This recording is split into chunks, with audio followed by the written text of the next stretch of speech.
Of course, we saw the Lena stuff. How could you not? I mean, that was clearly the viral moment of the day that owned the internet within the gaming and esports space. We took a chance on him at the right point and the right time in his life when no one else was. And I think he's also hit that point of maturity where he's now ready to become an exponentially better player. And Josh, just the way his mind thinks, his ability to be articulate and honest, that's the reason why Josh is going to be in a leadership position going into next year. It's hard to talk about AFREMOVE without talking about Vulcan. So there was no part of myself or anyone at Dignitas that wanted to part with Vulcan before the 2020 season. It wasn't even on our radar until Jack Etienne would not stop offering me money for him. 500K, no Jack, not for sale. $1 million, no Jack, not for sale. 1.5 million. And so what were we gonna do? Well, we needed to find a new support, right? And we wanted an NA support, right? And we wanted a leader. And I think everybody, including myself, knew that AFREMOVE was a fantastic leader. It's caught out there, flash follow from AFREMOVE. Oh, baby, that's the setup. This spring and this summer were so painful in terms of results. Like, I can't even convey the pain that 2020 was in the world of LCS. But the funny thing is, like, as soon as the season ended for us, I mean, it's just so clear that Afro and Dardoch are our two guys. I really honestly believe that with those two guys, we could be very, very competitive next year. And we can punch above our weight. I think we have a smarter staff. I think we have incredible leadership. And I think we have the right coaches to make that happen.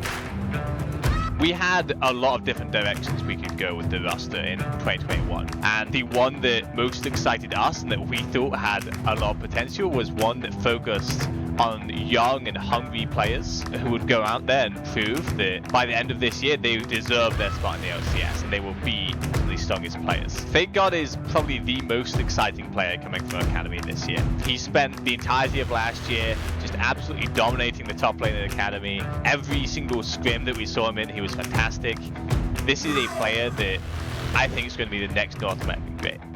When we look to Soligo and we see a player with the amount that he's grown and how much better he is now is honestly really impressive. Seeing his potential and his ceiling, I think that's why we looked to him and we thought this would be our LCS starter.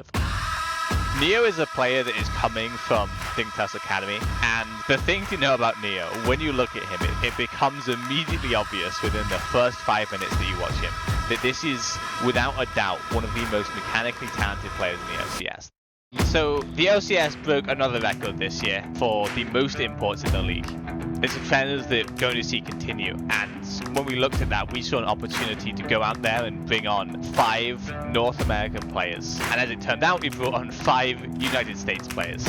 This is a team that is going to go out there and surprise people. They are here to prove that they should be in the LCS. They're here to prove that they can go far in the LCS. And we're going to go out there, we're going to punch above our weight, and we're going to turn some heads. Thank you, Dignitas, for the piece. Of course, you can check out that content on Twitter/YouTube for them. But hey, welcome back. My name is Julian Pastry Time Car. I'm very excited to get my first dose of LCS action alongside Alberto, Crumbs, and Gufo, where some of the stars of Academy Past are here to play in the big leagues. Crumbs is the Immortals versus Dignitas. And it's very exciting for us, Pastry, because we've been casting Academy all of 2020 and seeing so many of the players show up in this matchup in IMT versus Dignitas is quite thrilling. Because unlike all the times that we've seen these players come up into the LCS to substitute for some other player who's already established in the team and they're not playing necessarily their best kinds of picks, they are now those players that are establishing the style for the team, so we can actually see what these Academy players had been cooking up and practicing in their comfort zone in Academy last split. Show it today. And Dignitas, I think Fake God and Soligo, those two players were really exciting for me. The fact that we got to see them on their carries, Renekton for Fake God is going to be a very important pick. And the Yone, I think Soligo is a player that we all usually had seen him in the LCS filling in these control mages. He's a very explosive player when you actually take a look at him. He has some picks that are quite surprising, and the fact that they allowed those two to get what they wanted, yet still put AFREMOVE and Dardoch with high-tier jungle picks in the Leona and the Talia gets me pretty excited for Dignitas. I think they know what they're doing with the strengths that these players bring to the roster. Yep, definitely a surprising debut for this team, but we'll see what happens here in the draft. IMT over on the blue side, right side, therefore Dig. IMT already played once today today, and unfortunately for them, picked up a loss in their debut game for the LCS Lock In. But we're looking to see if this team could just be a little bit more cohesive, I think. Insanity certainly had some good individual moments in the last game, although maybe pressed his luck a little too much. But again, this is a very different Immortals than their intended starters, so we will put aside some of those expectations, but we did see them be quite uncoordinated, which I think is to be expected, but certainly something you can clean up, and you should be looking to clean up as you play more games throughout the tournament. So, Renekton banned away Crumbs. That one has been very popular so far. Lucian, Akali, and Pantheon plus Olaf and Leona are going to be the first 6 here. And the Renekton's popular for the very reason that you want to see IMT improve, which is shoring up the cohesion that they have between champions. Picking these very easy to execute Renekton Nidalee, Renekton Talia, Camille Gallia, like we just saw from Cloud9 in the last game. Make it so that these synergies that you're trying to build up in the lock-in tournament are so easy to pull off because you know exactly the lanes that you can go to accomplish a kill. Renekton stun, Camille ultimate, you know right away who to focus on. It's very easy to understand what these patterns look like when it comes to engaging. These new picks that Immortals was trying in the earlier game, it's too far down the line. These are things to try middle of the season, like the Gragas in the top lane. Yes, it's a very powerful pick, but the level of execution that you need to have and that your team needs to know that you're capable of is so many layers of work that you have to have put in these earlier games before you can actually get to that level. So keeping things simple with the Camille, something I really like out of Dignitas already.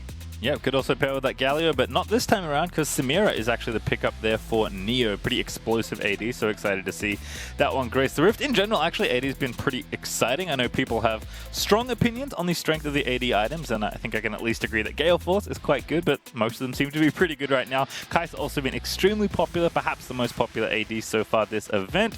And we may be going back to Gragas here for Revenge. We'll see in 15 seconds, but it was Gray's first here for Potluck, so it almost feels like, especially if they give the Galio over here as they will lock in the Gragas, IMT might be running into a similar issue, Crumbs, where they've got good damage threats, they've got champions that their players are capable of playing, but you know, what's the go button here? Because on Dig, you know what their plan's going to be. They've got Camille Galio. And that's part of where you see the differences in the way that the rosters are built with players translates into the champions, because you got a lot of rookies on the side of Immortal, not necessarily rookies, but newer players there, but not a lot of veterans. Whereas on Dignitas, you have those 2 veterans in Dardoch and Afromove that are supposed to be playing these utility-style champions so that the rest of the team can be playing the carries and can guarantee that these fights happen to the power spikes that the carries are getting. If Immortals, this is not the roster that they're running through for the LCS team, so they don't have those veterans. This is supposed to be Xerxes and Destiny coming in to kind of fill in that same spot that Dardoch and Afro is doing for this team. So I think that's why we're seeing some struggles, and it is unfortunate that we have to judge the Academy team playing here into the LCS, but any games that they can get here, if they could even get into the playoff side of the Lock-In tournament, it's just going to be a huge success for their Academy run and any promotions that the players might find.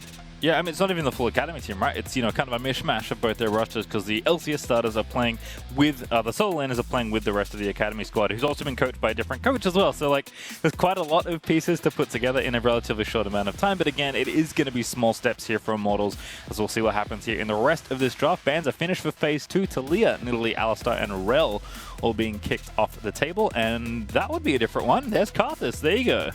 Wow, yeah, that's very different for Dardoch right away, just trying to outpace the side of Immortals. And Immortals, in the games that we've seen from them, they really didn't do a whole lot. So taking a pick like Karthus just says, I'm going to power farm, I'm going to play against Graves in your own game. Our lanes are going to hold themselves together, and as long as you don't get to invade with the Graves having priority in your lanes, Karthus is going to outpace almost every single jungler. It's something that you didn't really expect to see out of the Dardoch Afro synergy that was pretty good towards the end of last split for engaging, but it's a strong pick, and Dardoch is certainly delivering on many carry junglers throughout his career.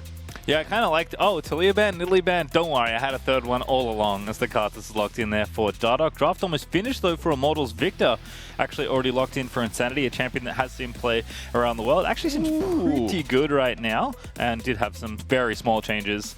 Mainly, he doesn't have an item inbuilt into his inventory anymore. He has a slightly different system for upgrades, but other than that, is the same Victor that you may know and love. Nautilus last pick there for Joey. I think this is at least a little bit more simplistic. Crumbs, we asked them to get a big go button. That is a very nice big go button there. Nautilus, with the help of, say, Gragas, can certainly set things up for Kai'Sa and the rest of the carries. But throw it all out the window, Crumbs. My favorite champion is back out on the Rift. Saligo is going to go for round 2 of the Yone. Yeah, that's what I'm grinning about, because if you were wondering, oh, who should be a fan of Soliga, the man's got 2 games of Yone under his belt already. If that's not enough to capture your heart looking into the mid lane, I don't know what is, because he's already making his debut here, full timing, and busting out these champions with good compositions to revolve around. And this is Yone Camille with a Galio jumping on top of you and a Karthus ultimate. So these are actually some really creative compositions out of Dignitas, and if Soliga can continue to pilot this pick, we might actually get to see a different flavor that not a lot of other teams have pulled off. Yeah, and again, it's almost like Soliga has gone into like a time capsule. If you look at his last LCS appearances, and certainly his earlier games in Academy around that time as well, he was like all Azir Orianna. That's what he was known for. Maybe Twisted Fate every now and then. And to be fair, that was more of the meta. But you know, his last year in Academy, he still had those picks, right? He's still very good on control mages, but I saw this man play Pantheon at every available opportunity. He's clearly a big fan of Yone right now. Like, he has done a lot of work to diversify his champion pool, and I think that should be applauded for a player that is still, you know, looking at, in some ways, a second shot on the LCS, looking to continue to impress and say, hey, those first few games you saw of me on the LCS stage, what, maybe a year ago now, I'm a very different player from them, and I'm here to prove that. And the biggest area that I think he and many of the new players have to prove is in the laning phase. Can you actually get past laning against some of these players like Impact, like Perks, these guys that have been around for so long that know quite a few tricks that might beat you in a specific matchup? If they can just get past that phase, the team fighting is just an all for grabs. Everything is up for grabs at that point. So Liga's team fighting has been one of their strongest points. Not necessarily, I think, the mid 2v2 to get into those leads, but team fighting afterwards, he's certainly been very hyphy. So if he can get past the laning, and he has laned against Insanity pretty much a lot of last year, yeah. I think he's going to have a good time. They're very familiar in this game with each other. Yep. I was going to say, I believe it's 9 of the 10 players currently on the Rift have played in Academy fairly recently in a lot of cases. So certainly pretty familiar with each other, but I'll see how it all pans out as Dardoch, with help of the bottom lane, is going to go ahead and start this blue buff. And I think that is an interesting dynamic when we talk about Dardoch being, you know, a more permanent fixture now, more of a veteran in this team, and Soligo being the new guy. When you have a jungler like Dardoch, especially when he's playing these sorts of picks, you're the one that needs to press your own advantage in lane, because you know that Dardoch wants to farm safely and possibly invade as well. So it's kind of your job as the mid laner to support your jungler, which has become more common, whereas traditionally it's been the jungler's job to support the mid laner, which is not going to be the case in this lane. It was something that Dig did quite well yesterday in their match. They actually were able to coordinate both the Taliyah and Fake God's Renekton pressure to harass the top side of the map. Even Soliga was assisting with his recalls in Fog of War to make sure that Dardoch actually was able to play through vision a bit better. So they're quite aware of what Dardoch wants, and I think that's that vocality that we heard from the CEO in the earlier video about Dignitas that they like about Dardoch. At this point, they're taking a chance with him. They got the re-signing, and as long as he can continue to communicate what he needs and the team can deliver it for him, then I think he can set himself up for the career that he's always wanted. And I want to see him succeed here on Dignitas, because I think the pairing with Aphromoo is exciting, and seeing a carry jungler from NA is always something that we always felt like we were starved for him. Blabber came along and like, okay, maybe this is the guy, but Dardoch can make a comeback in that department. I think it'll just make the LCS a lot more exciting, because bottom teams or teams that aren't necessarily spending the big bucks that can still compete are always a thrill to watch. Yeah, for sure. I mean, Dardoch's skill, I think, has never been the question when it comes to Dardoch. It's maybe some of the things surrounding him, but doing well so far. Level 4, speeding through the jungle, outpacing Potluck in both farm and XP. Of note, Revenge has also gone Comet this game. He went Grasp in his game earlier today. For the tank, Gragas going to be going for much more AP, I have to imagine. So a bit more in line with the Gragas builds that at least I've been seeing leading up into this tournament from the many different events and leagues around the world. But going to be a different look here for Revenge. He's not just the front lane this time. He can add to fights. And he's happy to just farm away here. Can't even think about trying to trade here with the junglers being on the opposite side. And the only advantage that has happened in this game at the moment has been that Dardoch has been able to get a recall and will be able to start his second rotation of jungle camps at the moment. It is why he got a little bit of extra help from the bottom lane in his earlier clear. And as long as Potluck continues to look for a gank here, all that time is just going to be adding to the clock to how far Dardoch is ahead of this grave. So let's see if this play pans out, because Nautilus is committing to. All right, Smokescreen going to have to flash, does indeed do so. Potluck's going to find him. Soliga going to have to dance around there, but he's caught in the gravity field. There's the hook from Joey, who roamed up, and first blood goes over to Potluck. Just a great timing there from Joey on that roam. That was that was not the moment that Saliga could have afforded to die, because that would have been a great time for Karthus to just start power clearing. But look at what Joey did. The way bottom lane was crashing, there wasn't anybody threatening a dive. Mid lane was already pushing back as Saliga was trying to get a recall. So really good reading of the mid and bot lane states to know that you have a small window to pick on the Yone. Yeah, it's one of those things where, like, Yone does have a lot of mobility, but as soon as you commit Soul Unbound, unlike LeBlanc's Distortion, you have to go back at some point.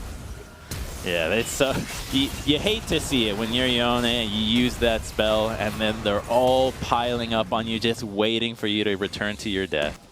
And at least there's TP, so going to use it there to get back to lane here and try and recoup some of the farm he's lost, because Insanity with that tier charging up, currently sitting up about 10 ahead as Dardoch going to get caught here by a nice hook from Joey again on the roam from bot lane. Into the gravity field goes Dardoch, got the flash, but he's absolutely dead, I think, as he's ignited away, but Afro swoops in with the taunt after flashing in to save his jungler.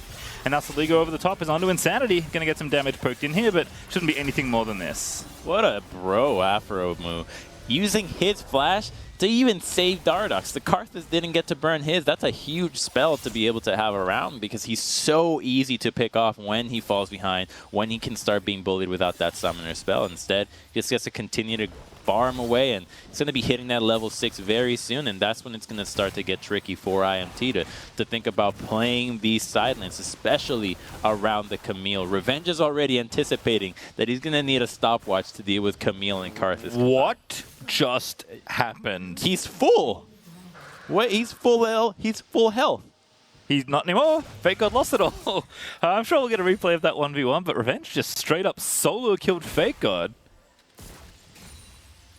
Okay, yeah, I can't wait to see this. He's got ulti, like Revenge has his ulti, so he must have hit level 6 before Fake God and maybe gone for a play after that. That's the one thing I can deduce from here. But they've got flashes, right? They've got everything. It really just shows you the power of the Seeker's arm. All right, what happened here? He's not even 6 yet. Okay, Fake God's greeting for the wave. That's got to be it, right? He's just hard greeting for it. One creep, surely. Yep. See ya. Yeah. Very nice in Revenge, just topside. He's going to see if Dig can get just that here. Going to flash out there, but Dardoch still doing quite a lot of damage. Has to dance around the Skittles, but no such luck here. But actually a good belly bomb finds him on the back end of the hitbox, and Fake God's forced to flash in to finish off the kill. There wasn't any mana on Dardoch, but he's finding ganks when he's playing the champion that's supposed to be power farming here. Keeping up with the Graves is a really good timing, because he still has the ultimate, so he's going to be able to go and make even more plays across the map while continuing to stick to his own side. And this top lane action has already been just the most surprising place for action. Like, this is usually a matchup where both these top laners can do so much to get out of and gank and engage, but still they're killing each other, finding a way. Yeah, I mean, they're both doing damage, so like it's a bit more volatile perhaps, but certainly Dardoch just roamed up and said, hey, Camille still got flash and ulti. I reckon we can finish this one off nice and easily, and indeed they did. Taunt to Joey there from Afro as Neo's going to get in there. Just a bit of damage poked back and forth. Aftershock keeping both these supports very healthy in a lot of these trades, as Insanity's going to go ahead and get the blue buff donated over. Revenge, though, continuing to just take trades here against Fake God and looking very successful, as Potluck's on the strong side this time. He's going to take the Riptide for himself here after Revenge applied that pressure in lane. I think a big difference out of Revenge is Gragas here. If I'm not mistaken, I believe he went tank Gragas in the first game. Did. Yeah, so now he's going AP, and he's getting way more value out of this champ now. Not only because you can actually kill someone and they're afraid of you, and you can actually punish the mistakes that they're making, because had he gone with the tank Gragas build, Fake God could have actually been allowed to make that greedy move and not die in the lane. Hex Flash, hook, oh, good buffer, but still gets caught. The pullback there from Q, I think, did it, and Insanity with the Storm is going to chase it down. Saliga falls again. That's another roam for Joey in the exact same timing. The bot lane wave is just crashing now, and Joey was able to roam either from base or from the lane into the mid lane and get Yone set further and further behind. This was the weakest area for many of the new players, and it is getting exploited. The last hitting is not going too well. The kills aren't either, and Fed Victor right now is an S-tier mage, so Yone's comeback potential, it's real with the CC, but you can still get one shot by this mage. Yeah, and again, like, not getting help, right? And probably not expected to. Dardoch has made his plan very clear, picking something like Karthus and wanting to farm up. So certainly it's snowballing a little here for Soligo. We'll see if he can at least keep it at this deficit, which is still pretty significant in all fairness, as Victor is charging up in power. I think the other thing I like is that we'll hold that thought as Afro was poking in here, but no one to potentially gank. And I know you've talked about this a lot, Crumbs, where I think AP Gragas just gives a lot more for your Graves, right? Graves can't CC people from himself, he just does damage. And I think Pure Tank Gragas doesn't have enough CC to get Graves over the line when he comes in for a gank. So even though that hasn't happened yet, I think Revenge is much better off setting up in the early game and mid game by actually having some damage to go behind the CC he does have. And we have to remember that the Gragas barrels actually do a lot when it comes to zoning. Just laying one down can prevent somebody from walking there. You can think of it almost like an Anivia wall, because eventually you really cannot tank it, right? The AD cannot tank it, whereas if you're a tank Gragas, you can afford to fight in bot lane. Look into ulti. Here's Dardoch. Galio ulti coming down, but not going to happen here. Dardoch maybe pulling the trigger a little too early, but I think mostly Afram just not having the health after another nice hook from Joey meant that they couldn't really do anything in that 2v2, although they were baiting for a play, so I do like attempting something there. Rift Herald though popped in mid, and Sandy is just going to get further and further ahead of Soligo in this mid lane, as Joey again just sniping people as Potluck erases Dardoch in the river. Oh man. IMT, not only are they actually able to find better plays, they're winning in CS across the board. That's what makes it so drastic for Dignitas. The fact that they're not even setting the pace here, they're getting out CS, outmatched across the map. Karthus had flash, could have been able to flash away from that play, but really at what cost? Just to flash away and concede the river for IMT here. And this is why this Karthus pick, Pastry, it's just so weird. I thought that they had finally locked into something that made a lot of sense for Dignitas, but there's not a lot of junglers across the world right now that will take this risk and put so much burden on the laners to pick a champion like Karthus. Right. I mean, part of it is like, if Soligo just wanted to play Yone, right, if that's what he wants, you need an AP jungler, and IMT banned 2 of them in Phase 2 in this draft. So apart from Lilia, I guess, which would have been the other choice in that realm, like Dardoch didn't have very many AP jungle choices left if they're trying to play AD mid, and especially if they've already committed with Camille with AD top. So, like, in some ways you're priced in here, but I mean, I assume Dardoch picked this champion. You know, no one made him play Karthus here, so right. And it's just unfortunate that, like, you know, top lane, mid lane, and I guess now bottom lane are just struggling here, which is not good news for Karthus. He wants the game to be, you know, as flat as possible so he can just power farm, you know, up to 11, 16 and carry from there. And when the game is much more interactive, Karthus has a lot less fun. Let's put it that way. Well, the Karthus fun is always just a unique, different skill set. It's usually the MMO skill set that comes into play to have the Karthus fun. Just power PvEing the whole day long. All right, well, Soligo, again, still trying to catch up in CS here, about 20 behind of Insanity. Actually, my math is horrible, 30 behind, as he's going to try and clean up a couple under that wave. Joey here going to CC up the crab for Potluck, who is just pleasantly farming here in this game, up over the Karthus, which is impressive given how well Dardoch did in his first 2 clears or so. Gale Force is already done for Potluck here, and Leandro is also done for Insanity on his side. So Mythic's starting to come out for IMT, although Shield Bow is now done for Neo, which does make Samira a significantly stronger threat, because she does need to dive into fights to get maximum value out of her ulti, and Potluck, unfortunately, is going to reset the blue he was trying to steal, but maybe it's all a bait, because Joey's right around the corner with the Hex Flash. Oh yeah, and Soligo is not capable of collapsing right now, so Dignitas has to buy some time for him to show up. He's getting closer, so the fight's about to begin. Flash ult finds 2 for Afram, Insanity also low. Dardoch gets in there, gets the kill, and that's another one on the other side of Soligo. Dashes out of there. Neo, though, spinning around in the fight, trying to get a few more kills. Just wants to chase in. Potluck low, but not dead yet as Joey. He is going to fall, but Neo is going to be traded off by Keith, and it's an absolute mess here for this blue buff as Kai'Sa is able to grab the double kill, but here comes Dardoch channeling the ulti. He's going to cancel that recall. Potluck not going to die, though, as Soligo surely is going to get picked off here, as Keith indeed will pick up 3 for himself. Oh, and IMT had been setting up for that play for so long there. They really were just using the fog of war to make sure that everybody was as close as possible for that fight, but it was actually the engage from over the wall from Soligo that made it so that they could actually trade something in return for that. So you're going to have Kai'Sa capable of following up with her ultimate. So already you're thinking it's a 4v3 at the very least. How quickly can Soligo collapse onto this? when they go in, the trouble for Dignitas here is not only is there a Victor shield there, but they don't have vision. There's a control ward on the bot side for the side of IMT. So going in there for the side of Dig, way too difficult. And the Samira doesn't have the item and has not received the attention necessary to wipe a fight right there. It looked like what a Samira team fight wipe usually is, but Samira tends to demand early attention, dives in the bottom lane, ganks to get an advantage. None of that has happened, so she's not able to get in there and 1v5. Yep, and Fake God did not have TP, does have it now, but if my eyes did not deceive me in that replay, Fake God was not able to join that, so did some damage to the tower instead, as Riftchild's going to go over to IMT as Keith and Revenge have both finished their Mythic up as well. It's Gale Force and Night Harvester, so much more AP focused here for Revenge. As Saligo's going to lose his mid tower here. Insanity's just had a run of this lane. Him and Joey, I think this is a 1v2 lane for Saliga, unfortunately. That's true. Extra credits there go for the support here, and it's really been a matter of Aphromoo has not been able to find much. Usually you see him as the catalyst for the team.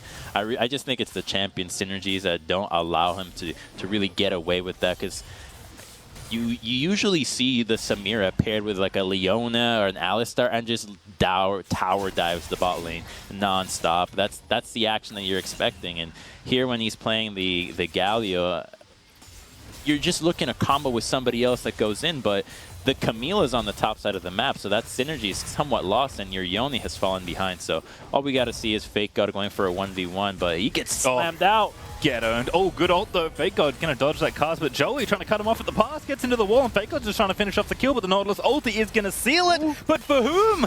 Now Joey's caught in there as Fake God's going to get Precision Protocol proc, but there's potluck with the sniper. Saligo's out of there with the Souls Unbound. Oh, they are so close. Just a little bit more gold and would have been able to trade such a commitment from IMT, but there's more. Oh, he's so strong, it just doesn't matter. Keith on a rampage going to take down Saligo. Aphromoo is just going to get stunned up and shot down as Keith able to grab himself a double kill.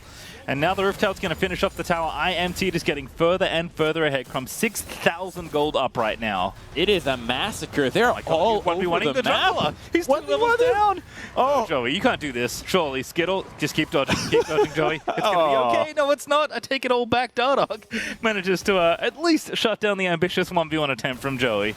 But you see what's happening. This is what IMT is confident enough to do. For the jungler to try to 1v1 Dardoch in the jungle was close. Was actually very close to doing it. And that is a huge boost to the confidence of IMT that this is what's happening. And last year, this was a bit of the troubles that plagued Dignitas, where it was very hard for the team to find the right plays when they were falling behind. It felt like they just died without really doing much. And we blamed it on the draft at that time, and I think, again, here the draft and the way that it was specifically played around with their current strengths just didn't pan out. This is that 1v1 that quickly turned into a big fight. It's great cancels from each other. You know, the slam, canceling the hook shot, then the ultimate, canceling the cast, but then you just have more people here. Doesn't really matter at the end of the day. Yeah, Saligo missing that one, but Potluck here to clean it up. So Fake God playing very well in that 1v2, honestly. I think certainly had Revenge's number in a 1v1, and then Insanity just is like, yep, I'm Victor, I'm strong. Such a strong pick right now. Was expected to be one of the better mid laners coming into the tournament, but not a lot of people capable of playing it, kind of going back to the Orianna, and this is just really beautiful stuff. The fact that I think Dardoch has a few stacks of the Ravenous Hunter is, I really think, what kept him alive there. Otherwise, he would have just gone down to the support 1v1. Yeah, you can see Leandru's anguish also continuing to show how strong it is as a mage item. Dardoch had enough in the tank there to kill Joey, despite being very far away from him, but on that note, Insanity, as we saw in that last fight, now up to 2 items, so Leandru's plus Seraph's Embrace, which has been transformed, of course. So, looking pretty good here, especially with Collector there for Keith as well.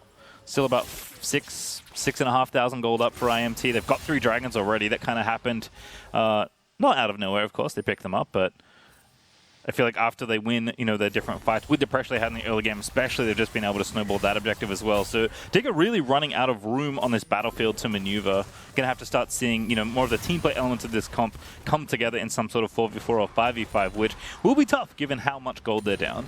Hopefully they can afford to get a skirmish before they have to go for these team fights. Seeing Galio shadow the Camille could be an exciting proposition here. Maybe trying to kill the Gragas with the Karthus ultimate as well. Because that's really the only play that you can go for right now. Using that ultimate to lock somebody else down that is by themselves. And time is ticking with 2 minutes and 30 seconds. If they're not able to find the play here, they'd actually have to contest Vision at an even footing. And that's definitely a place where they'll lose. They're too far behind. So the moments right now are really important for setting up this future Dragon and hopefully buying enough time for them to get some more gold. Otherwise, this IMT squad is just going to have a very 180 game 1 of the day to a game 2 against Dignitas, which is exciting to see because new players or new teams coming together and actually delivering consistent performances that don't feel like scrappy, throwy games, but rather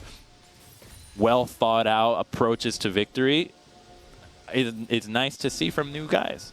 Yeah, just I think Joey especially having a very standout game relative to how quiet his first one was. Nautilus looking good so far. It's been almost unmissable on those hooks as Revenge is poking in again. Got 2 items there. Data going to get ulted up back from him. Going to try and save the town, but it's going to be a tough ask there. Does ulti out, but gets cancelled, and it's Sanity is able to pick up that next kill. As Keithy's in there. He wants to go. He's got the ulti ready. Great ult there. Trying to scatter them and do some damage as Dardak will go down. Saligo diving in, but he gets out there with a soul unbound as Dardak through death.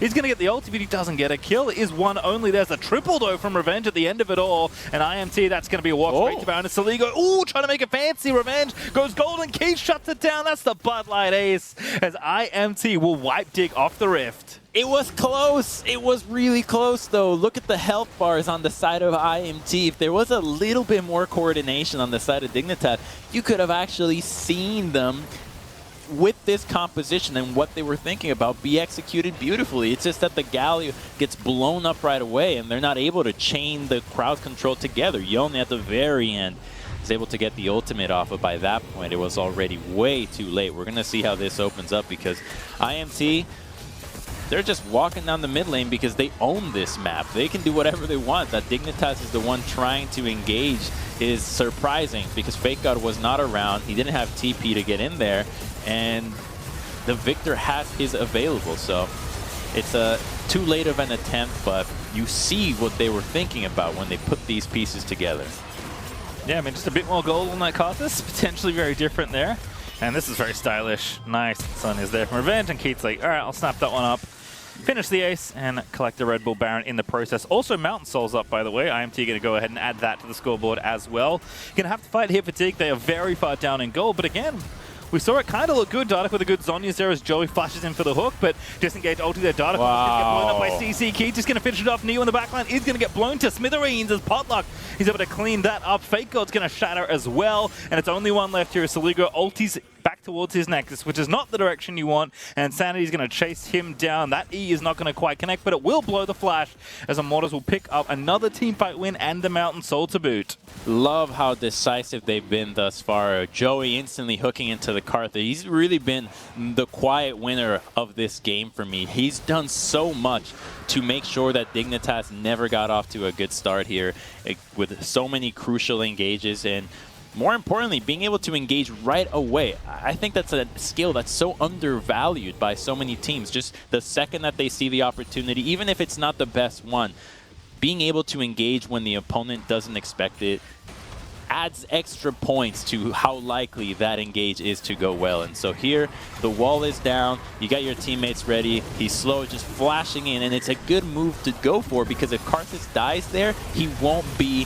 in the middle of his defile alongside the rest of his team. So eliminating Karthus at a distance was a really good move because you have the tools to do it with Gragas and the Graves to follow up. Love to see that call from young support. And to kind of go back to what Kobe talked about after Immortals' first game of today, where they looked, almost like a completely different team. He just asked for more cohesion from this team, right? Just do more things together. Absolutely on the same page now, it seems like, after that first loss. So Aphromoo going to get himself caught in the jungle trying to ward things up, but he's stunned in the gravity field for what feels like forever. And Potluck's going to end it early. He's going to take him down as he picks up his 5th kill of this game, 5-0 and 10 for the IMT jungler. But I'm going to look at Joey once again and point out that 17 assists in 20 kills, that's quite a lot. Oh, yeah. And, you know, you're saying about you wanting to see more cohesion. So was Kobe. 1 second. Yeah, we might get a fight first. Is he going to just die to revenge? Yeah, Faker, it's going to get dunked in as revenge. Unstoppable indeed. Takes down the Camille. IMT looking to bust through mid here, but don't have the Baron to do it with just yet. Soligo is just committed to split pushing. Very much the Yone solo queue's treatment is being given to the tier 2 down in bottom lane. But, I mean, really, what else are you going to do? You have to try and get something traded here. You're definitely not winning a 5v5. Well, they're trying to go on to Insanity, Insanity who's 1v2 here. Yeah, easily. 1v3, I think, as well. Afram is maybe going to be the one that gets punished. But they have to, again, go for something here. Soligo TP's back to his teammates. Hook is going to miss for the first time in a while out of Joey. And Digger just getting chased back under their own towers. They can end. They're just going to end them, and they're not going to even have a chance to defend their base. No mercy out of Immortals, who are looking to bounce back after a rough loss here to start off their day and start off their LCS lock-in, but the Nexus is now exposed, and Dignitas will maybe have one more go at keeping Immortals off of this win, but it looks impossible. He's going to take down the Karthus. There's the ulti out of him as well, but the double kill is going to come through for the Graves. Make it 3 as Afro is going to fall down to the Kai'Sa. Keith going legendary. Neo getting shredded to bits, and Soligo will watch from the fountain as IMT are going to take down the Nexus, but not before they have dived the Yone. Someone's going to finish the game, and it was all okay. Immortals going to pick up their first win of the season. Styling, too. Having some fun there with the fountain dives on the hourglasses, but they actually average more than a kill a minute on the enemy team. Really impressive opening out of them. The cohesion element, the fact that they're just doing plays together. Forget about what play is the right play. As long as all your teammates are involved and aligned with the mission, that's kind of been the evolution that the coaching philosophy and the approach towards teamwork in League of Legends has taken away from this is the way to play League of Legends to it doesn't matter what way you play it as long as you're doing it as a team. And so seeing Immortals, young team, have elements of that. Right now, only 2 games into the lock-in tournament. Pretty cool stuff. This isn't even their main team. Right, and I think it is very encouraging to see Revenge and Insanity both have a good game here as well. Insanity, I think, actually had 2 good games. Again, maybe pressed himself a little too much in their first game there on the Lucian, but was still showing like, hey, this is why I'm a mid laner that should be feared, potentially, in the LCS, even though he is new to this level of play. Revenge, I'm starting to think he, picked the wrong room page in game 1, because he looked way better with the Comet and the AP build in this game here, especially that solo kill on Faker. That was just beautiful. It's so you always get a little nervous thinking that your full AP Graga so squishy having a body slam, so you're always a little worried that if you go tank, you're going to get popped right away. But you're always way more fine than you think you are when you go AP and you realize, oh, I just 2-shot people. I'm never in range. Yeah, whatever the adjustments were for Immortals, they clearly made a big difference here. I mean, Joey on the Nautilus just seemed like he had way more agency than the Rel. Just overall, a much better play game for Immortals. And I think we're starting to see, quite a competition here in the LCS Lock In, which is always exciting to see. But after this quick break, we'll have Revenge talking about his first win in the LCS, so don't miss it. You've saved me so much on my insurance with that Russell rate. You become my muse. Russell, State Farm offers everyone surprisingly great rates. I feel like I captured your kind eyes. You want the real deal? Like a good neighbor, State Farm is there.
Welcome back to the LCS, everyone. Hitting you with another Verizon post-game interview, this time with the top laner for Immortals Revenge.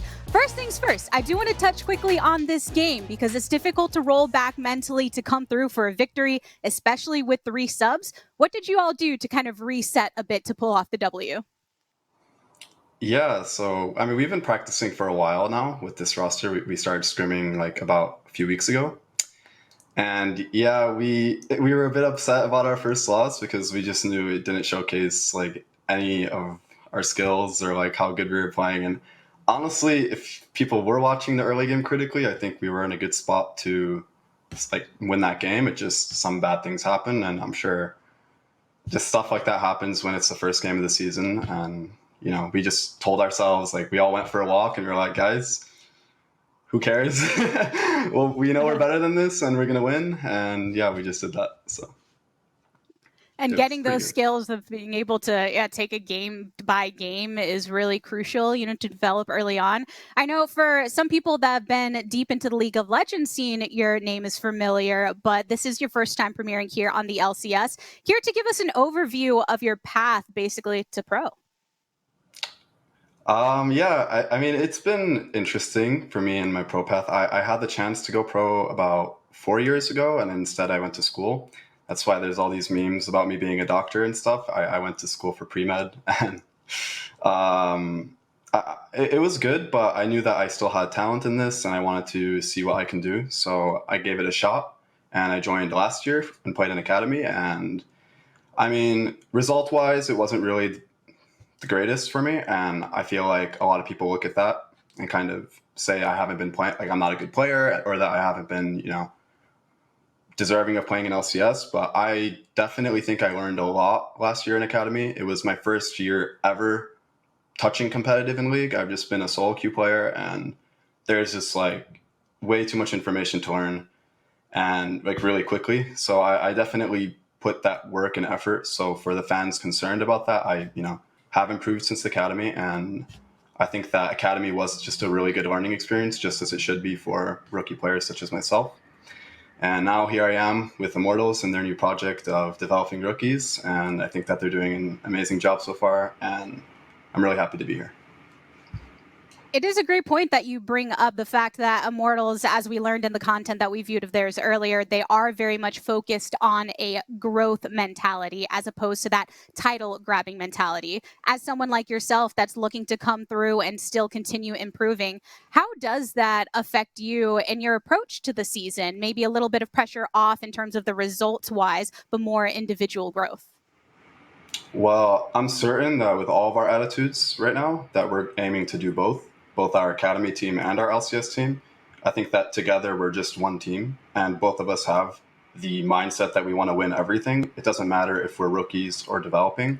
I think that that's just kind of like an excuse or something that we hold on ourselves if we're not performing to a high level. But obviously, as long as we are just improving throughout this season, that is like something we are very happy with. But we all have the goal to win everything, and we think that we're all capable of it, especially with our new coaching staff, who are just honestly amazing compared to just, you know, a lot of coaching that I've been exposed to. I think that they're doing an amazing job with just developing everyone, academy and LCS as well together. That's the kind of thing you love to hear, you know, focusing on that can ultimately lead to those victories. And we are excited to continue watching you. There's been a lot of rumblings from those that are excited, but also looking at the solo lane specifically, we got to see some appearance from Insanity. I know you guys go way back. So how stoked in general are you to be able to go on this journey with him? Yeah, I actually met David in solo queue when I was like 14, so that's pretty cool. And we've been friends ever since. I think it's actually amazing that we're both like in this rookie position playing in LCS together. I think that it's honestly the most insanely cool experience that I've ever had. And we're going to show that NA solo laners is not just some meme. We're actually going to play really well this year. I'm 100% certain of it. And we will compete with every single import top and import mid in the entire tournament, and I think as well as just throughout LCS. Well, very intrigued to continue watching both of your journeys here in the LCS. Revenge, thanks for stopping by. Yeah, thank you. Everyone, that is game number 4 of 5 that we have today. And to break it on down, we're going to our trusty friends on the State Farm analyst desk. Thank you very much, the Tigers. Some strong words coming out of Revenge there at the end of the interview, saying they'll be able to stack up against the likes of any solo lane import across the league in this tournament. But hi, when we talk about the bounce-back victory from Immortals here in the second game of the day, it was all about my man's Joey over there in the bot lane. Let's go. Yeah. Personally, for me, watching that game, my mental is tilted since I normally play mid and solo queue. When a support roams on me that much mid, I'll usually press tab, right? Hopefully my bot lane's ahead. But you press tab here if you're solo go, your AD carry is down CS, you're down EXP, and you're just like, oh my god, get me next game, quick. He does it at 3, and he just keeps doing it. My mental's tilted personally. Yeah, and it's funny, you know, we were talking about Joey's performance. He kind of came out of nowhere for me. I think he's actually Joe, like that's a grown man name, and this is a grown man performance. But in addition to the roams being really valuable, I think what we've seen here is that Yone is a pretty vulnerable pick when there's jungler or support intervention. So I think teams need to be a little bit smarter about what kind of jungle pairing they have with Yone to make sure that they can actually protect him in lane. Yeah, I just love the aggression from Joey. It was on site with basically every enemy champion in the entire game, throwing out hooks, getting the initiation for his team. And keep in mind, this is with him absorbing 4 of the 5 bans from the opponents. This is almost all, 80% of all the bans. Then he locks in Nautilus, and he's still the biggest playmaker for the team. Wins mid lane for them, wins bottom lane for them, gets all these objectives. This was so fun to watch. Kobe, I got good news for Immortals' next opponent. There are 5 ban slots. Do you think if they remove Nautilus, you might be able to dispatch Joey? I mean, it is an interesting conversation when we look at this Immortals roster that, again, so much of our focus was on the solo laners and particularly the top laner in Revenge. But we cannot forget the opportunity that a lot of these other players have to make a name for themselves. And Joey's already doing that immediately here on day 2 of the year. But within that as well, I think there's a meta discussion to be had because Revenge, in his 2 games today, pulled out the same champion twice to varying degrees of success. We had Gragas both times up there in the top lane. Different builds, different matchups, a loss in one, a win in the other. But he's the only guy in the LCS to play the pick so far. What are our thoughts on that? Yeah, I wanted to talk about the Gragas pick because this has been really big in the LPL. It played in the LCK a bit as well, but in LPL, they have very versatile builds, you know, Sunfire Caves, Frostfire, but also Night Harvester AP styles. And Revenge is the only person in the LCS to play it at all, but he showcased both builds yesterday in needing the more tanky matchup there versus Renekton.